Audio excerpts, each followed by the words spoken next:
the moment we lose a game or win or lose, whatever, in either cases, there is a next race, next day.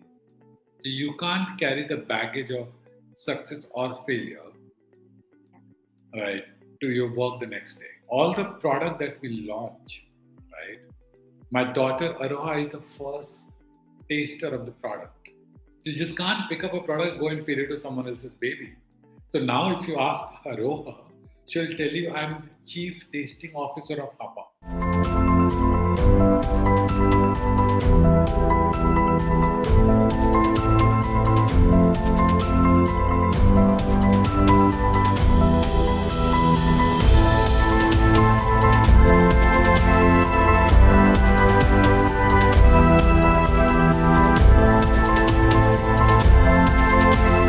Welcome to the CoffeeQs show, where we sit down with some of the brightest minds in leadership for candid conversations over coffee.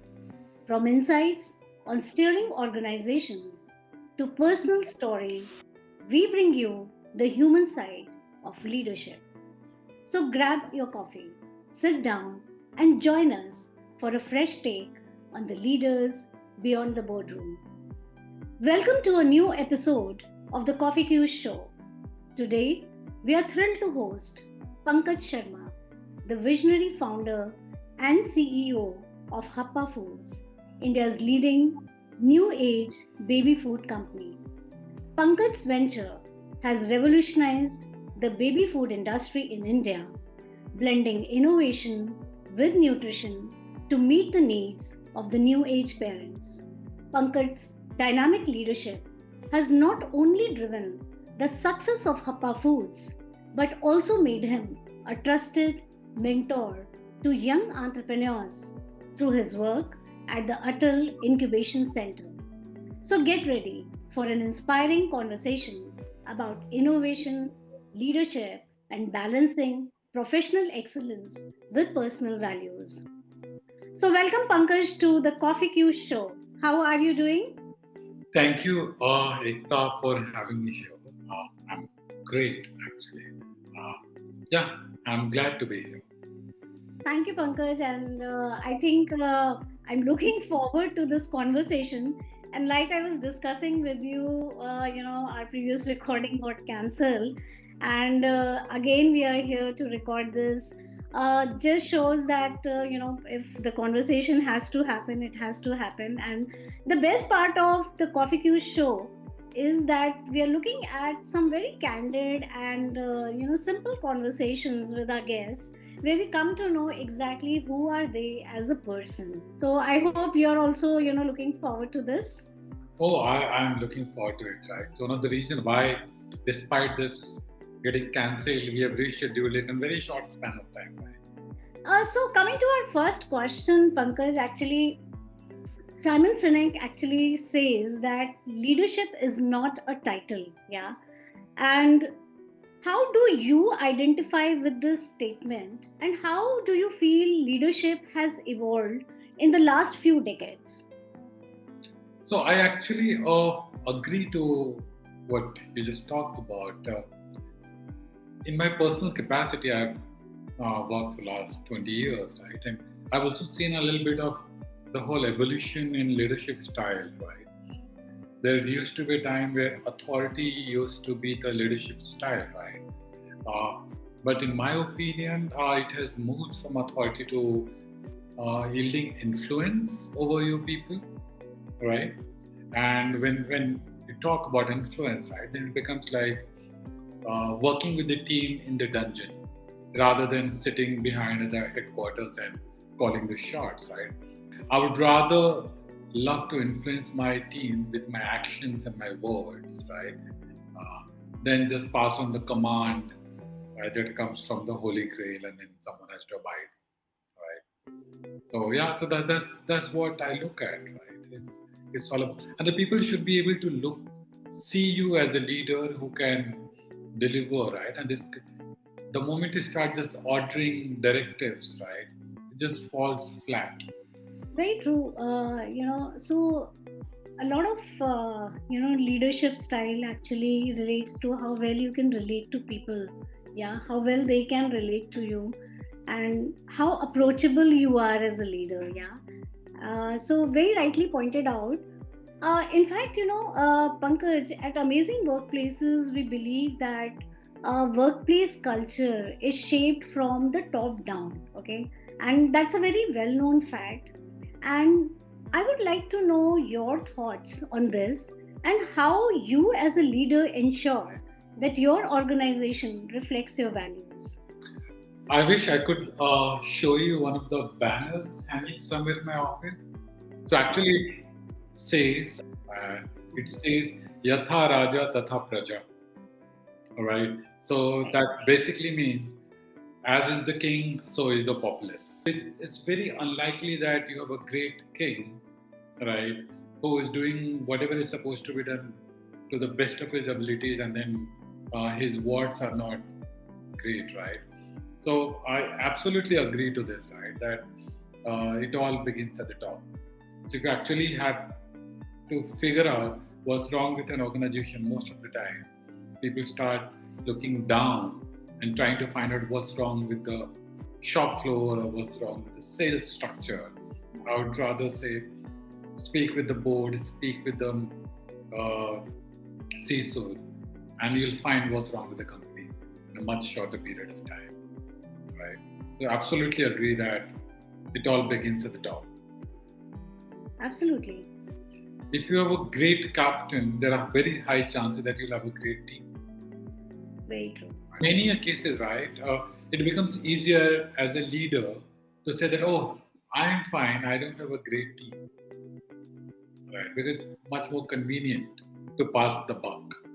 Because it's very difficult to self-analyze and say, oh, seems problem is with me, right? Which is not always the case. So the leaders, right, most often than not end up saying, I'm not doing anything wrong. Maybe my team is not a great team, right? But then I keep revisiting this, and every time I end up, or I get into a situation where I have to call out something or call out some people, right? So I end up looking at myself and say, well, where did I go wrong? Was it something that I could have done to avoid getting into this situation? Absolutely. And in fact, if we study a lot of organizations that have failed in the long run, we come to know that it is their leadership that was faulty. There was something wrong with the leadership because of which, the entire system collapsed in the company. Yeah. Now, Pankaj, actually, I came to know that you have been a national level athlete in your younger days. So, how did that experience influence your journey as you moved ahead in the corporate world? I think our audience would love to hear from you. Yes, I did compete during my student days at I was athletics, right? One thing that we used to do, right? So we would prepare like crazy, right? But then the moment we lose the game or win or lose, whatever, right? In either cases, there is a next race, next day. So you can't carry the baggage of success or failure, right, to your work the next day, because the next day is entirely different. What matters is not how much you do on that day. What actually matters is how much you worked, right, before that day begins, right? It's like amount of effort you have put in. Yeah. So that day of your race may be 15 seconds of your life, or if you're doing 200 meters, 25 seconds of your life, 20 seconds of your life, right? You have spent months and years of your life, right? And there are a lot many variables at play, lot many variables at play, right? And any of these variables could go wrong, right? Not in your control. But then there is always the next day. And if you've been into sports, right, you would realize that these things you don't have to take home, right? You have to work on the preparation. Come summer, come winter, you have to wake up at the time that you have to wake up. You have to do those many hours. And then on that day, so if you see the maximum amount of pressure when I used to have was till the time I would enter the track for my race. Till the time there is uncertainty, there is that feeling in your stomach, right? Because these things are happening around you. But the moment you hit that track, and then you just become zen calm, because then you know that things are not in till here. You have worked to arrive here. Your body is used to. Your body knows the actionables, knows that this is where the takeoff board is, this is where you have to hit the left leg, this is where you have to jump, this is where you have to pedal. So your body is conditioned and you have worked hard for it. So then you let it be. And then just flow. And that actually helps in the line of business that I'm in. So I put in effort in getting small everyday things right. So if you look at my calendars, most of my calendars are about systems and process and things here and there. And I keep reworking those things so that I don't have to be bothered about the outcomes. Yes, it is important because you will be judged for your outcomes. Right. But then there's a great probability that if your inputs are right, output will take care of itself. So I think you've raised a couple of very important points here, and especially what actually I'll take home from here is that uh, whenever you are on the field performing as a sports person, every win is just there. Every day is a new day, and I think that's a very very important lesson that we all need to learn in our personal lives also, that let's not carry the baggage, whether it is good baggage or bad baggage. Let's not carry it. Let's take each day as it comes, and move forward with a totally new mindset every day. Yeah. Right. So thank you, Pankaj. Thanks. I think that was really wonderful. So, Pankaj, every person faces some kind of challenges in their personal and professional lives. Now, coming to your professional life, can you share any particular tough moment in your career and how you navigated through it? So the top of mind, one of the toughest phase for me at Happa was COVID. Okay. Right. We are a bootstrapped firm. We were just scaling up. Just before COVID, we were scaling up, and suddenly COVID hit. We had a small warehouse, and there were some 5-6 guys. All 6 of them decided to go home, and no one turned up. And we were in a food business, right? So we were allowed to continue. We had just taken overheads because we were just starting to accelerate the growth of our company. And suddenly you don't have any ops guy. And my sales was working, marketing was working, but there is no ops. And one could not go out and recruit people during COVID because people were not available to be recruited. And those were also it worked with us because those were early days for us. So what we did, we said, okay, look, this is not the time to accelerate the growth, but we must service our customers who has placed the order. All right, and as luck would have it, there was no one to even hand over the keys of the godown to me. Right, but the guy had gone, people had gone home, and so I took the key, the spare key that I had with me, luckily, right, and I would go to our warehouse every day in the morning, right, and would spend 15 to 18 hours per day packing those boxes, right, which has to be shipped because we had been exempted from, because we were a food business, we could operate. Right. Tough time as a company because we wanted to be operational. And it was a decision that we took as a company that look, if parents want their babies to continue to eat Happa, then we have to find a way to give it to them. So this is one part, right? The other thing in my career, this is slightly offbeat from our career, is in one of the incidences we realized that uh, we need to do something about social welfare during COVID. My mom tested positive for COVID in Bihar. We got her to Patna. So, and we acknowledge that we come from a slightly more privileged setup than many people in Bihar. Hence, we could manage to get her admitted into a hospital.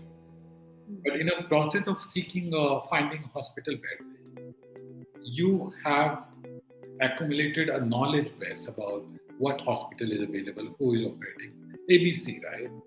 Mm-hmm. The moment my family got the bed, these knowledge were of no use to me. Mm-hmm. But then there were multiple set of people seeking the same knowledge at the same point of time. Right. So then we realized how can we try and help this hour of need at Happa. And then we did an internal call and said, look, our business can wait. Mm-hmm. Right? And so we set up a dedicated call center. Lot many people came on board. My wife Pali, she like, this is something we should be doing. Product to hum kal bhi bech lenge, right? And we must do something. And we converted. So everyone who could operate on a computer was made to go off Happa and was on this new call center setup. Okay. And and I'm proud to say lot many people from outside Happa also joined in because they saw what kind of work we were doing, right? That's wonderful. In 4 hours time, we had a toll-free number with 47 incoming lines working, right? And we were doing, and in 3 days time, we were around 100 plus people, right? Helping people. And we were not helping by telling that this is where the hospital bed is available. We were saying, look, your father is not able to breathe. You focus on getting into a hospital.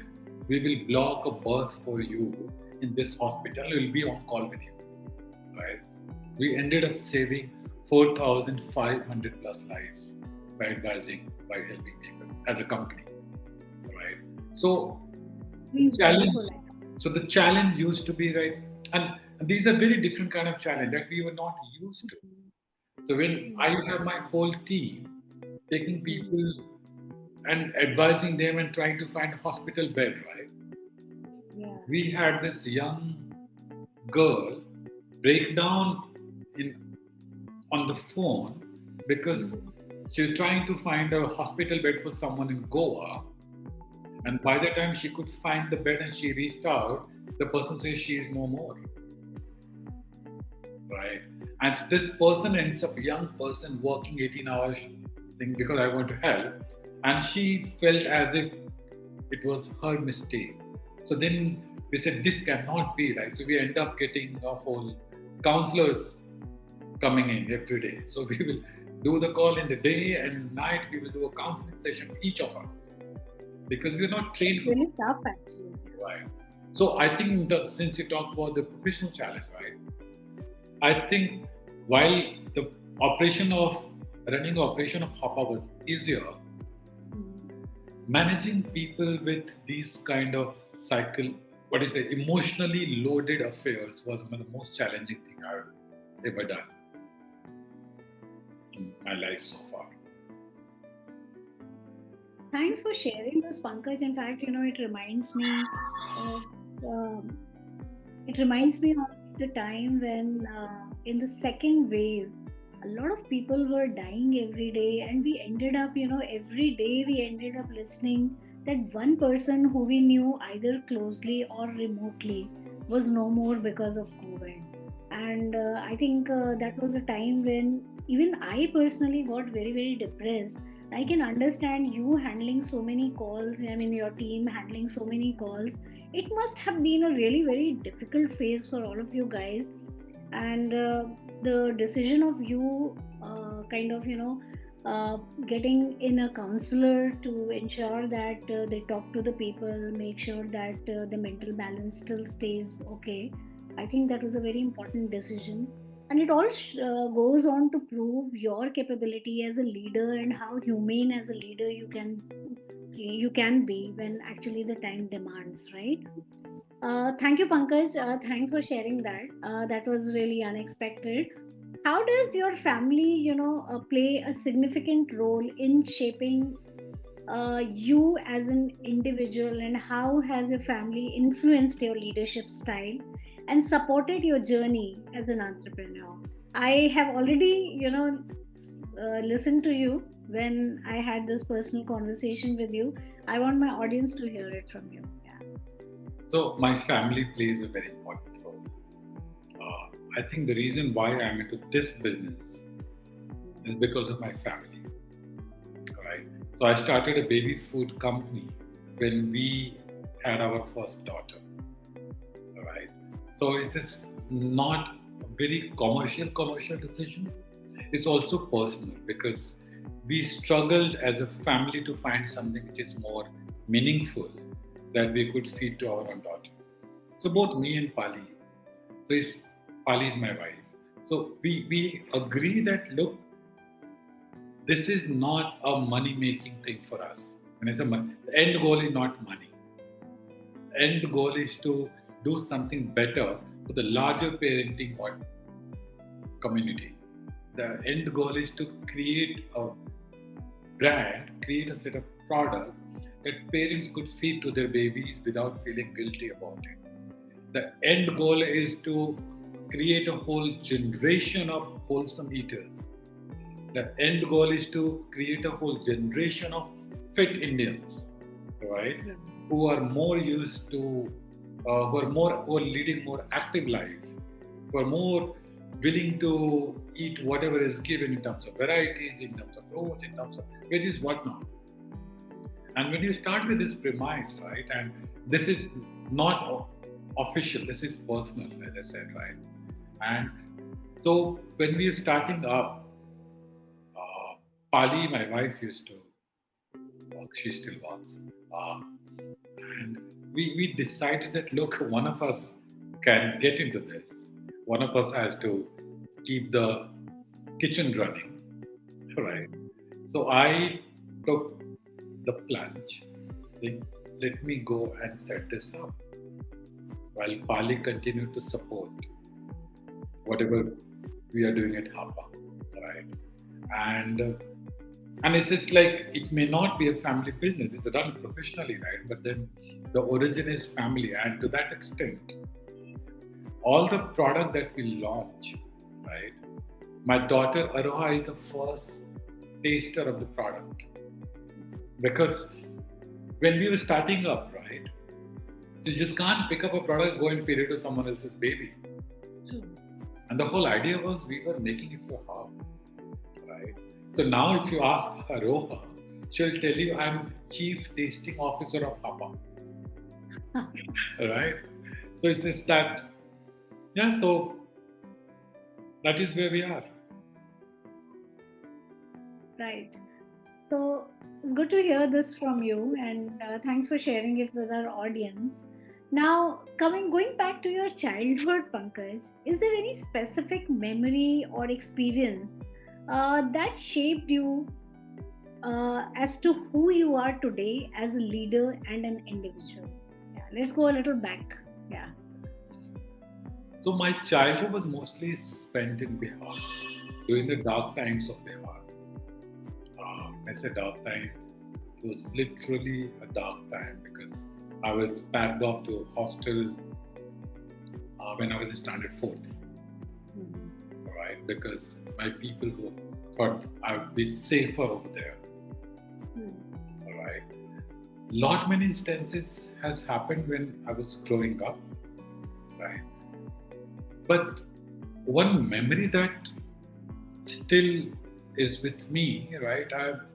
And it's not one particular incident, it's the whole sequence of events, right, that leads you to, I think, getting to a hostel, Yeah.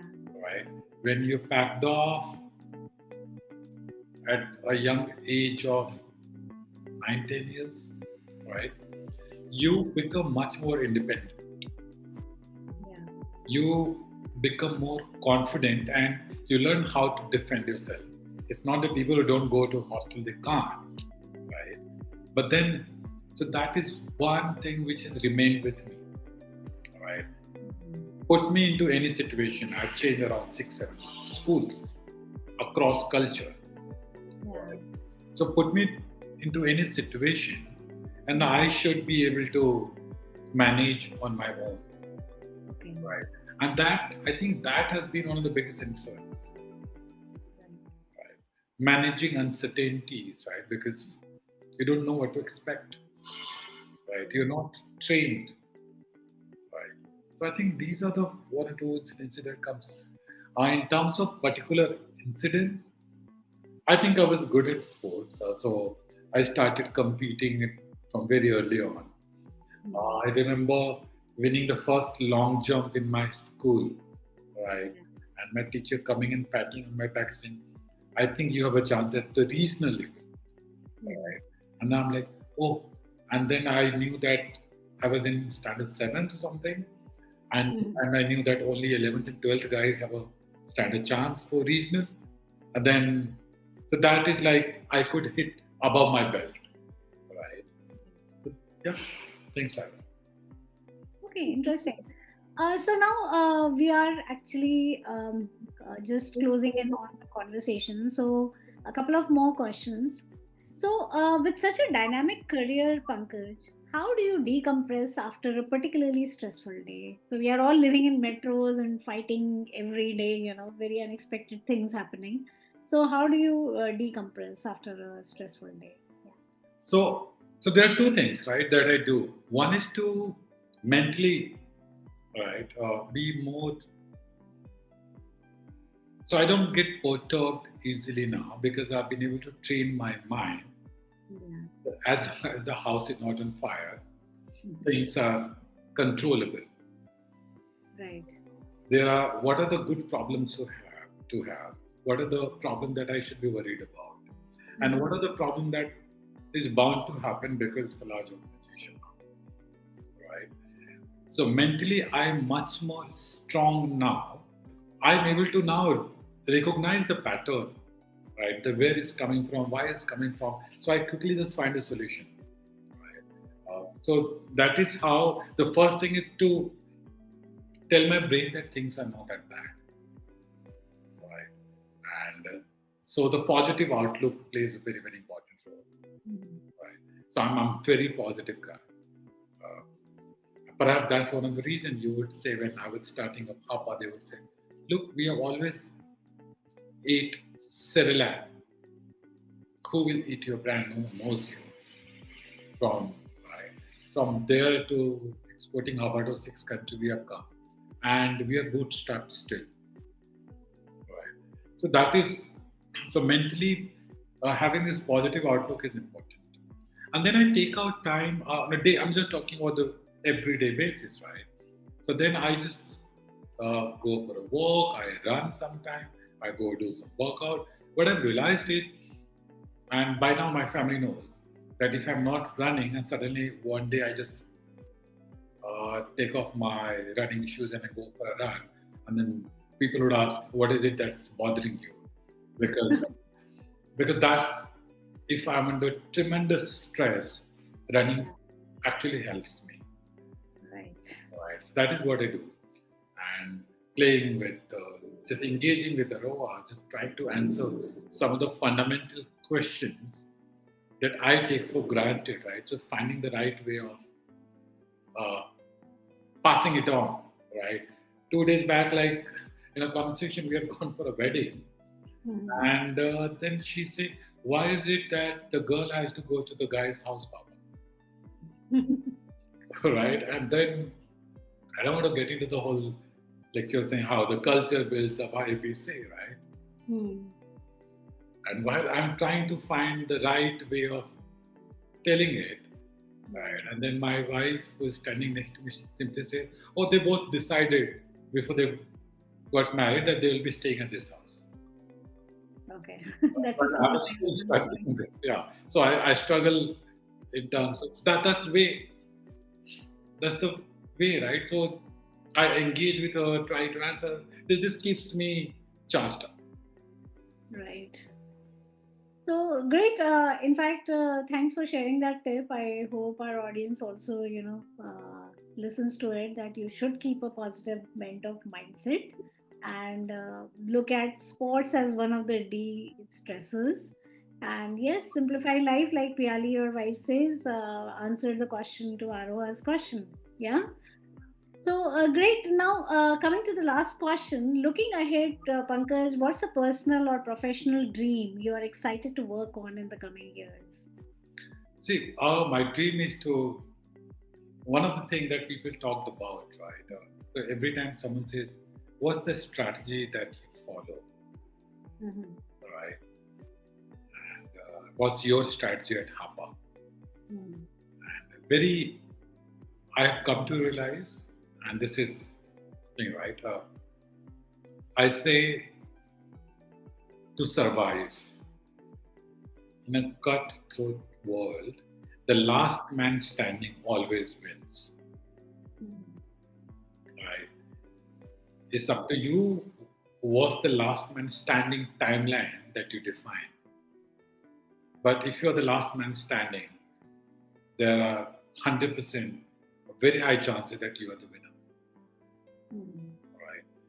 And in terms of my personal goal, I want to be the last man standing in the baby food category for the whole world, right? I want to create the next set of baby food brands that global with global aspirations. Right. So that is where we are. Great. I think you have a great dream because yes, food business is actually going through a lot of question marks. People are raising a lot of questions about the kind of food which is being packaged and sold in India. So I believe you have a long way to go, Pankaj.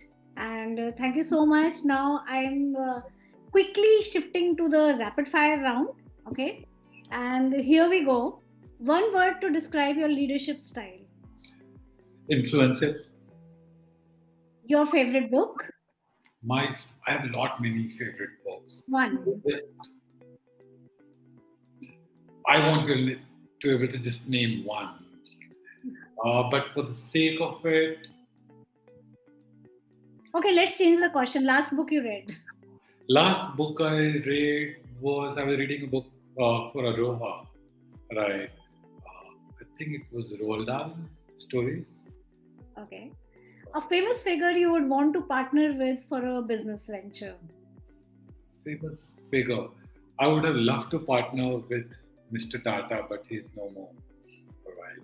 Mummy is still there. One piece of advice you cannot forget and by whom. It was by one of my mentor, right? When he is no more, he said, Pankaj, as I said, last man standing, right? Mhm.